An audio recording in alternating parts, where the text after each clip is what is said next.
Hello, everyone. Welcome to this short session on customizing the option chain and some of the reasons you might want to do that, whether you're an option trader or not. My name is Barbara Armstrong. If you are not following me on X, I invite you to do so. You can now also follow me in the land of LinkedIn. And again, today we're talking about how you can quickly customize the option chain on thinkorswim. Just as we go forward, know that we're using the paper money software application on the thinkorswim desktop platform, and also a reminder that options carry a high level of risk and aren't suitable for all investors.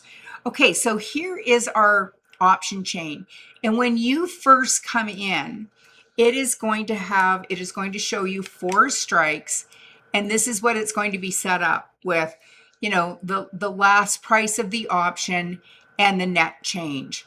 And those aren't features that I care to use day to day. So let's say you have a trading plan and here are the defaults, you know, and maybe you say, oh, I have a trading plan that encourages me to look at open interest and volume. So I'd like to have those instead. So now we have open interest, which is the number of contracts that were on the books when the market opened today, volume, number of contracts that were traded today, for this expiration at this strike, you know, and that's 1,513. And so, and the number of strikes is 4. Now, if you'd rather work with more strikes, you can make this 10. And then if you log out and log back in again, it will save that as 10.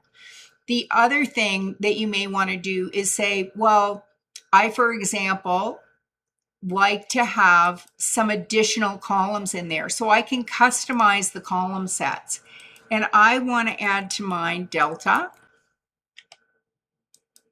because some of the example trading plans that I use reference delta, and I also want to add what the probability is of something being in the money at expiration, so I'm going to add that, and I also want to see probability of touching. And so I'm going to add that. And then if I want to save this, I can say okay and just see how it looks. And if I say, oh, like that looks great, this is exactly how I wanted this to look, I now want to come up and save it so that the next time I sign in, I have that saved. And so I could come here and come down and say, I want you to save this column set that I have customized and give it a name. And so you could just leave it as this is the default, is what you've put in, or you could say, here is my basic set. And then when you save that, if the next time you sign in, it's not there, you can just come down here to your basic set. I've called one Barb's Basics. It looks the same, and you can call it whatever you like. And then when you log out and log back in again, you can easily bring this back up just by coming down here. If you want to change the name of it, that's pretty easy to do too. You can say rename it, pick the one you want to rename, and then you can rename it. Now, why did I add something like probability of touching? Well, let's say you bought a stock like Apple. And I'm just like, we aren't even going to go and look at the chart, but let's say you wanted to put in, it's currently trading at 340, and you wanted to put in a stop loss at 330. Let's say you bought 100 shares of stock. Well, we can come over here and say, well, what's the probability of it being in the money, like trading below 330 on August 21st? And this is the put side of the chain, and it will tell you that it's 35%.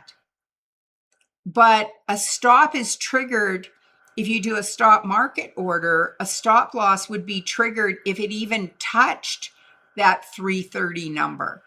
And you have a 70% probability of it at least touching sometime between now and August 21st.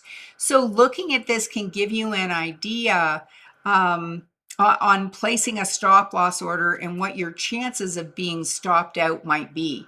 So that's just a reason that someone might choose to look at the option chain, even if they're placing a stock position. So I hope you have found this quick video helpful. Thank you for joining me. Lots more short videos coming your way. Take care, everyone. Have an awesome day.